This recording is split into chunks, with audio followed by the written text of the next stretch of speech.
They are used to fight fires, but could they also be used to poison our water supply? Since 9/11, we all worry about the possibility of terrorism. Terror training manuals found in Afghanistan showed plans to contaminate America's water supply, so protecting it is vital. While local experts tell us people in the water community are hesitant to talk about a threat, action is being taken here in Georgia to protect our water. Here's Channel 2's John Pruitt. Most people don't even know that a fire hydrant is hooked to the drinking water. They think that perhaps it's a separate system altogether. North Georgia inventor Tom Davidson isn't afraid to point out an unpleasant fact. Everywhere you see one, 300 to 500 foot apart, that's a weapon of mass destruction. Unfortunately, it's not science fiction. A 2003 U.S. General Accounting Office security report on drinking water identified distribution systems as most vulnerable, with fire hydrants as a key component. The fear is once someone has opened a hydrant and poured a toxin inside.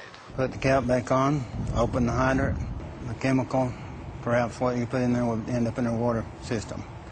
It's that simple. This demonstration shows the effects would be swift and widespread.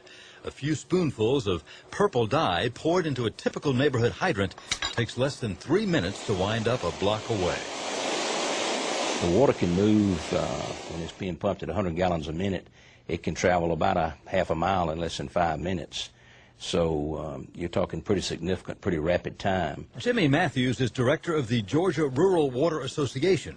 He wants to raise awareness of the threat and a solution. Thank goodness that Tom Davidson had it in his mind and put it on a piece of paper and then took the time to develop it. The Davidson anti-terrorism device is a simple check valve that sits inside the existing hydrant. And it prevents anything from passing into the system. Unlike external locks, it doesn't slow response time for firefighters. Cities like Augusta and Atlanta are taking notice.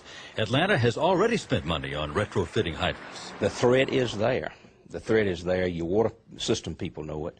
Your city managers, your county water authority managers, they know the threat is there and the threat is real. But Forest Park Police Chief Dwayne Hobbs says the first responders have been among the last to know. Much more needs to be done. There's communities, neighboring communities right now that are totally still in the dark. Hobbs has alerted the Georgia Association of Chiefs of Police and is training his police force to monitor suspicious activity around hydrants. We've got to do a better job of letting our law enforcement communities know that this threat is genuine and the consequences are high for doing nothing. That was Channel 2's John Pruitt reporting. Several sources have confirmed the city of Atlanta has bought some of the Davidson anti-terrorism valves. Officially, the city's Department of Watershed Management says it will not provide information on its critical infrastructure or security systems for the 17,000 hydrants across the city of Atlanta.